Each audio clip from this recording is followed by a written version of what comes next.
네, 반갑습니다. 뭐, 잠깐 쉬었습니다. 지금 2시 25분.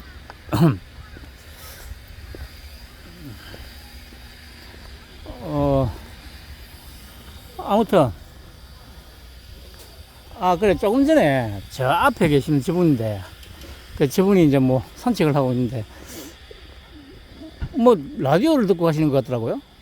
뭐, 라디오인지 아니면 뭐 유튜브인지는 모르겠는데, 그래, 뭐, 이재명이 어떻고 뭐가 뭐 어떻고 뭐, 그러는 것 같았는데, 제 앞을 지나갈 때 들으니까, 아마, 저 국정감사, 그, 서영그 근현무 목소리더라고요. 아이고, 씨부랄 멧돼지년.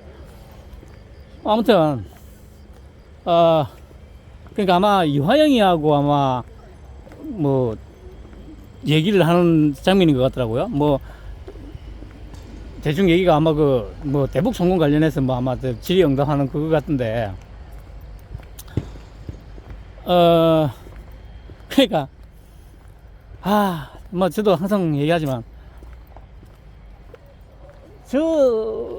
얼토당토 않는 저런 선동질에 넘어가는다는 것도 참 기가 찰 노릇이지만,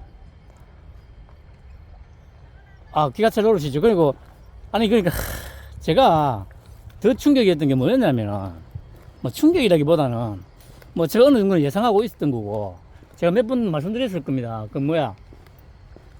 얘들이 왜 말도 안 되는 이 선동을 이렇게 끊임없이 할까? 예를 들면 지난번에 말씀드렸듯이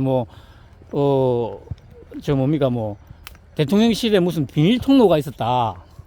또 뭐 매트리스가 있었다. 그러니까 제가 다시 말씀드리지만 그게 청와대면 그 선동이 먹히는 거에 대해서 저도 뭐 별로 반론을 제기하고 싶은 생각이 없어요. 충분히 만약에 그런 선동 그래 그럴 수도 있겠다 생각할 수도 있죠. 제가 늘 말씀드리잖아요. 청와대는 폐쇄형이고 밀폐된 공간이라고 할 수 있고, 근데 지금 대통령실은 오픈돼 있지 않습니까? 개방형이고 그 국방부 건물을 쓰고 있잖아. 그것도 2층부터 4층까지인가? 그러면 매트리스를 만약에 그 대형 매트리스를 그럼 어떻게 넣었을까? 한번 의심을 해봐야 돼. 생각을 해봐야 되잖아요. 생각을 1층에는 기자실이 있어요. 기자실이 1층에 기자실 2층부터 4층까지인가? 뭐 비서관들하고 이제 이쪽 일하는 공간인데 매트리스를 어떻게 옮겼을까? 이런 생각이 안 드나? 예. 제 얘기가 뭐 아주 터무니없는 얘기입니까? 그렇게 누군가가 만약에 이제 제보를 받았다 하면서 아니면 뭐 했다 할 거면 당연히 의문이 생기잖아요. 방금 제가 말씀드렸던 것처럼, 매트리스를 어떻게 그럼 옮겼을까? 1층에는 기자실이고 2층부터 4층까지 주 집무실이 아마 4층인가 있는 걸로 알고 있는데 4층까지 그러면 어떻게 옮겼을까? 기자들 눈을 피해서 어떻게 옮겼을까요? 그렇게 의문을 가지면 풀리잖아요. 그냥 이 조작 충동질이구나. 그리고 비밀통로 얘기도, 그러니까 제 말대로 며칠 전인가 국정감사 관련 영상을 잠깐 봤는데 그 얘기를 하더라고요. 그러니까 술 먹고 아주 늦게 출근하는 거를 숨기기 위해서 비밀통로를 만들었다요. 비밀통로를 만들었대요. 그러면 비밀통로를 어떻게 만들어요?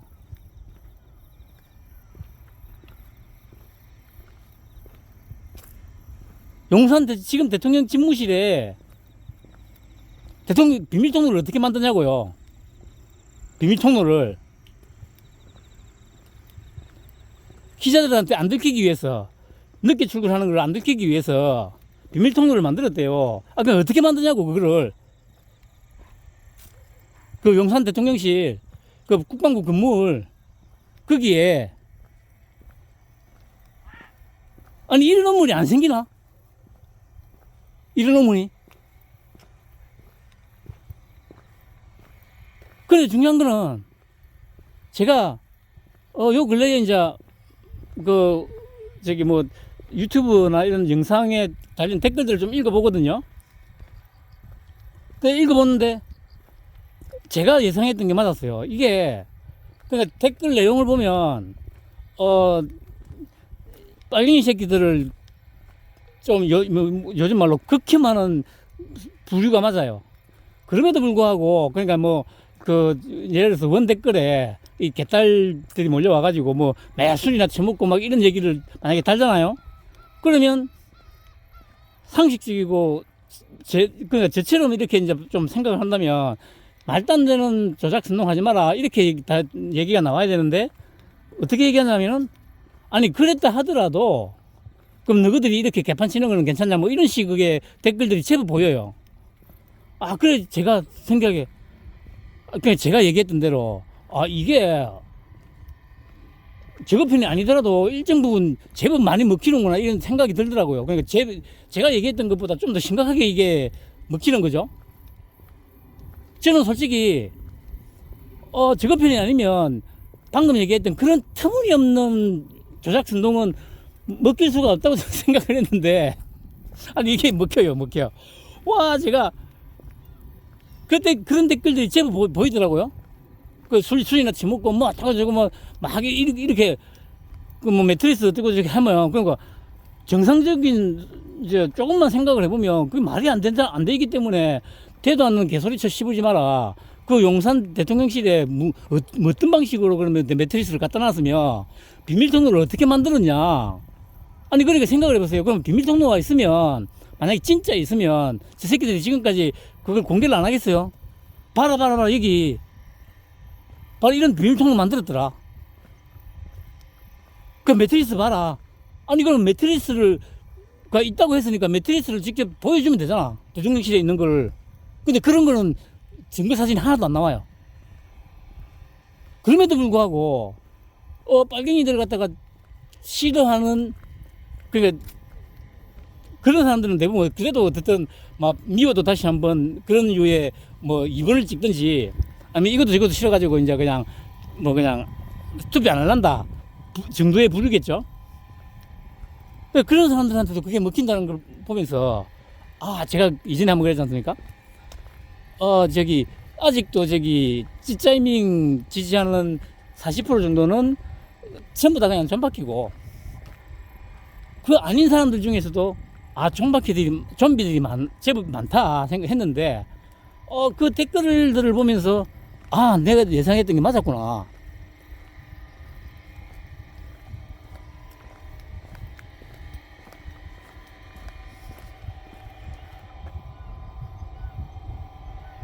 제가 그래.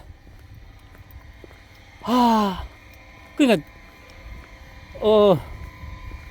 저는 그래. 그런 걸, 댓글이라든가 이런 걸 보면서, 야, 진짜 도대체,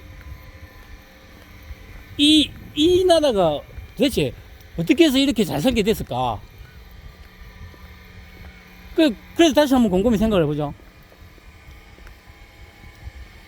진짜 아까 말씀드린 대로 위대한 지도자가 딱 그 위기의 순간에 나타나가지고 정리를 하고 바로 잡아왔기 때문이라고. 그거 외에는 답이 없어요. 물론 거기에 이제 윤통도 얘기했잖아요. 그 대선 기간 중에 유세 때 우리나라 사람들이 근면성실하고 착하기 때문에 올바른 지도자만 만나면 잘 먹고 잘 살 수 있다. 정확한 워딩은 아닙니다. 근데 맥락은 정확하게 이 맥락으로 얘기를 했습니다. 그 얘기가 뭐냐면은 왜곡 조작 선동에 너무도 취약하다. 너무도 쉽게 쏘가 넘어간다.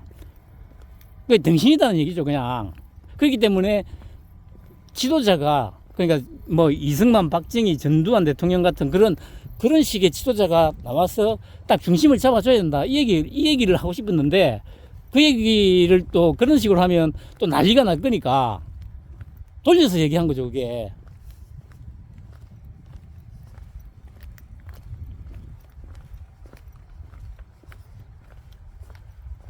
이정수다.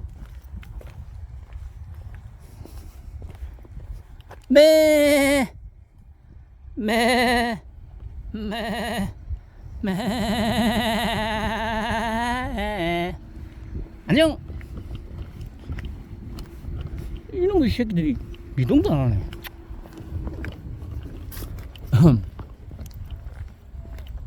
아무튼, 정말, 한편으로 생각하면 좀 섬뜩한 생각도 드는 거죠. 섬뜩한 생각도.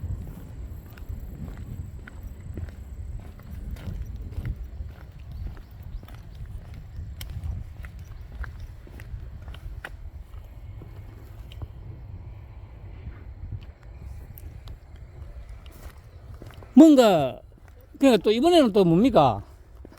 저기, 그 어젠가 저기 또 어디, 누구 저기 유튜브 잠깐 봤더니, 서영교가 또 뭐 한 가지 또 저기, 또 순동지를 시작했더라고요. 그러니까 뭐, 안에 다다미 방도 있고, 또 뭡니까? 뭐, 하여튼, 다다미 방에다가 또 뭐, 일본식 그 무슨 개인 온천, 그 뭐 부르는 이름이 있던데 하여튼 뭐 그것도 사진까지 저 또 인터넷에서 포와가지고 자기 페이스북인가에 올렸다더라고요. 그래 이제 그게 요즘이 어떤 세상입니까? 인터넷이고 뭐고 다 개방되어 있기 때문에 조금만 그러니까 자기가 조금만 관심 가지면 얼마나 이것들이 왜곡 조작을 하는지를 다 알 수 있다니까. 조금만 관심을, 그러니까 뭐 큰 관심도 필요 없어요. 유튜브도 마찬가지잖아요. 유튜브에 보면 아니 그래 뭐 흔히 하는 말로 그래 좌파 우파 다 나와가지고 자기들 얘기 다 하잖아요. 그러면 아니 내 평가만 듣지 말고, 근데 솔직히 뭐 빨갱이 새끼들 거는 뭐 들을 게 전혀 없기 때문에 뭐 음담 패스에다가 막 뭡니까 음담 패스에 뭐 조작질 왜곡 그 막 하여튼 그런 얘기들밖에 안 하기 때문에 들을 가치가 없어서 솔직히 들을 필요도 없습니다만은, 아니 반대쪽에서도 생각해 보면 그래 아니 한 번씩 그래 저기 감시조가 붙잖아요. 내 채널에도 이 채널에도 와가지고 싫어요 누르고 가는 놈이 있는데, 아니 그러면 아니 들어보면 어느 쪽 말이 좀 더 합리적이고 좀 더 상식적이고 좀 더 논리적인지 그 판단이 안 서나? 적어도 소위 말하는 우파라고 칭하는 부류들 사람들이 운영하는 유튜브 채널들을 보면 극히 일부를 빼놓고는 심하게 뭐 선동을 하거나 이런 게 전혀 없어요. 진짜 없어. 저도 뭐 많이 듣지 않습니다만 가끔씩 이제 듣는 채널이 신인기인의 국뽕TV는 제가 좀 자주 봐요. 왜냐면은 이제 뭐 안보라든가 이런 관련해서 이제 미국 쪽 얘기 이게 상당히 좀 선제적으로 좀 나오더라고요. 물론 조금씩 이제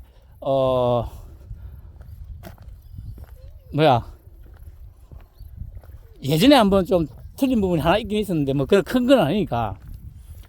그래 그거 하고 뭐 한 번씩 뭡니까 저기 듣는 게 이제 진격의 변호사들 김용현 장관 변호인들 운영하는 채널 그거 한 번 가끔씩 듣고, 또 뭐 듣는 게 이제 젊은 애들 하는 거 학생의 소린가 하고 젊은 시각 이번에 서부지법 사태 때 제법 긴 시간 동안 저기 구치소에 있다가 나왔죠. 하고 그 다음에 듣는 게 뭐 별로 없어요. 그거 말고는 뭐 딱히 듣는다고 얘기할 만한 게 없긴 없네요. 뭐 물론 이제 뭐 고승국도 진짜 가끔씩 한 번씩 듣긴 들어요. 근데 처음부터 끝까지 다 듣진 않고 잠깐 듣다가 헤이. 근데 한 가지 분명한 거는 어느 채널을 듣더라도 최소한 빨갱이 새끼들처럼 뭐 음담 패스에 뭐 인신 모욕에 조롱하고 뭐 이런 거는 없다는 거죠. 근데 그런 것만 봐도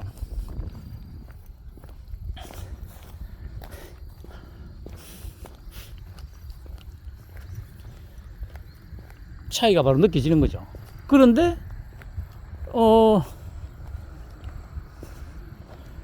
그러니까 하기사 그래. 다시 말씀드립니다만 그 채널에 가서 만약에 뭐 감시한다고 들어가가지고 들으면서 이게 좀 더 합리적이다, 상식적이다, 논리적이다 이걸 판단할 수 있을 정도면 아직도 저기 찌짜이밍을 지지하는 그런 짓은 안 하고 있겠죠. 아휴 참, 막 어쩌겠습니까?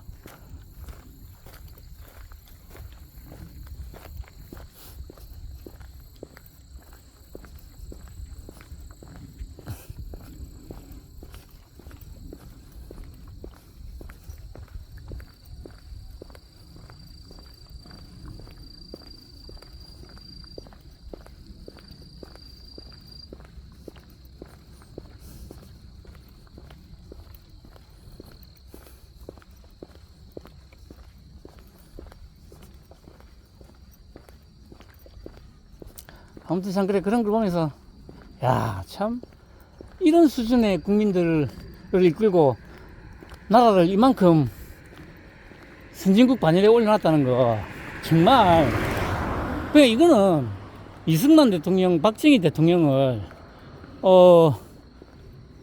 숭배하지 않을 수가 없더라고요. 지금 계속 생각을 하면 할수록 그러니까 솔직히 아까도 말씀드렸듯이 지금 이런 왜곡 조작에 너무 쉽게 선동되는 걸 보면 아무런 자기 생각 없이 진짜 딱 그 이재명 같은 놈이 류짜이밍 같은 놈이 대통령을 하는 게 딱 수준에는 맞아요. 수준에는.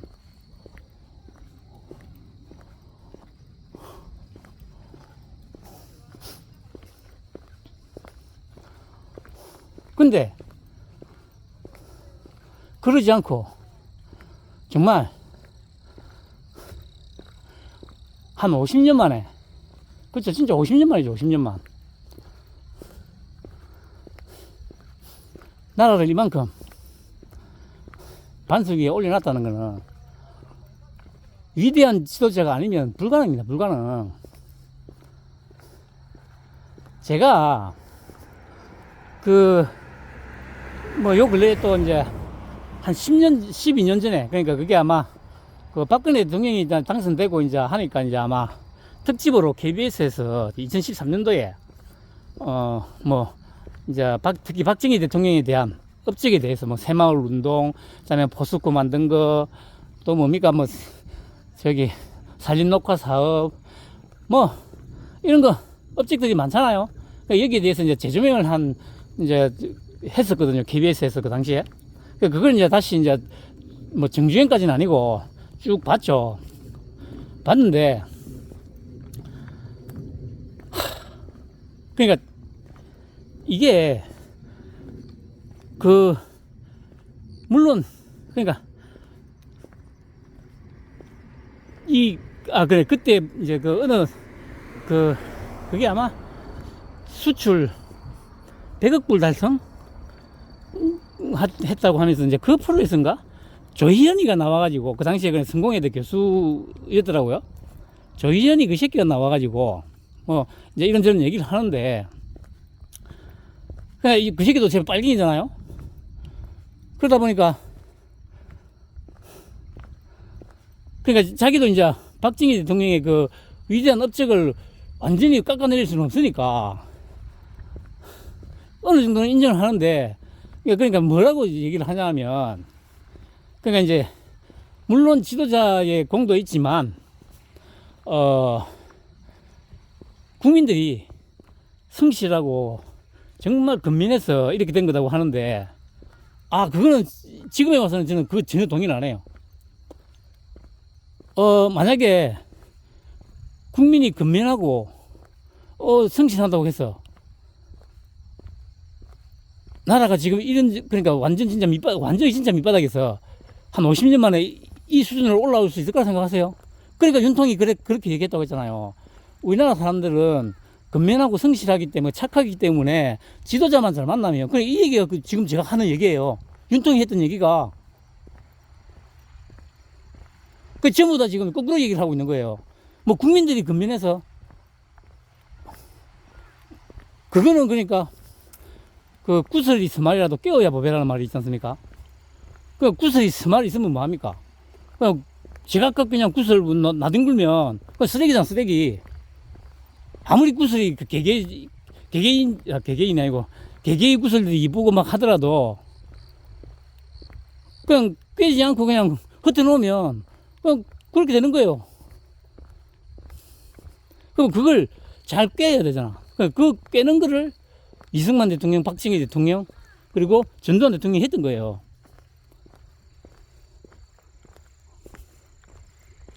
그리고 그 이후로 지금 거의 완전히 진짜 망가진 나라를 다시 이렇게 세우기 위해서 윤통이 지금 나선 거고. 그래, 보면서 다시 이제 그걸 또 보니까 그래. 그러니까 제가 어릴 때 생각나죠. 제가 어차피 그러니까 뭐 71년생이니까 딱 그 뭡니까 새마을 운동 딱 이제 시작하던 그 시점이잖아요. 그러니까 아까 또 얘기하다가 못했나? 그 제가 어릴 때 사진이 거의 없어요. 그 그제서의 사진이. 그러니까 저기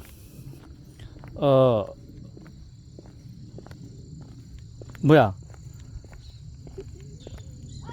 제가 가장 어릴 때 사진, 돌사진 이런 건 당연히 없죠. 사진을 제가 그러니까 아까도 그 얘기를 하다가 아마 중간에 까먹고 이제 못했던 것 같은데, 하여튼 한 20살이 넘었어요. 대학 때였을 겁니다. 그러니까 아버지가 갖고 계시던 사진첩에서 이제 제가 그걸 봤는데, 그 전까지는 저도 그런 게 있는지도 몰랐어요. 형 둘하고 저하고 이제 셋이서 찍은 사진이더라고요. 근데 뒤를 보니까 사진 제가 서 있는 뒤쪽에 초가더라고요, 초가. 그러니까 그게 이제 아마 그때 상태를 보니까 아마 제가 태어나고 그러니까 제가 71년 이맘때쯤 태어났으니까 아마 한 73년 뭐 한 초쯤이나 그냥 서가지고 아마 이제 막 긋고 뛰지는 못하는 정도 수준의 어떤 상황이 그 시기였던 것 같더라고요, 보니까. 왜냐면은 그때 보니까 지금 기억에 보니까 이 손가락 하나를 입에 물고 형 둘은 이제 그러니까 사진 찍는다고 해가지고 보통 뭐 여기 보세요 뭐 하면은 이제 딱 보고 사진 찍잖아요. 정면으로 봤는데 저는 그때 딱 중간에 서가지고 손가락을 입에 물고 고개를 푹 숙이고 있더라고요. 그러니까 아마 뭐 생후 많이 되면 한 5, 6개월? 한 15, 6개월 정도? 뭐 그 정도 되지 않나 싶어요. 그러니까 아마 73년 초 정도겠죠. 근데 그때 초가더라고요, 초가고. 근데 이제 초가 때의 기억은 없어요, 저는. 초가 때의 기억은 전혀 남아있는 게 없고요. 제가 지금 최초로 남는 기억은 뭐냐면은, 초가는 기억이 안 나는데, 집을 새로 짓는다고 해가지고, 뭐, 시멘트 바르고, 뭐, 그 작업을 할 때, 뭔가 제가 좀 뭔가를 했던 잔심부름 같은 걸 했던 기억 아주 단편적으로, 그것도 아주 뚜렷하게 남아있진 않아요. 단편적으로 남아있어요. 한 몇 카트 정도가.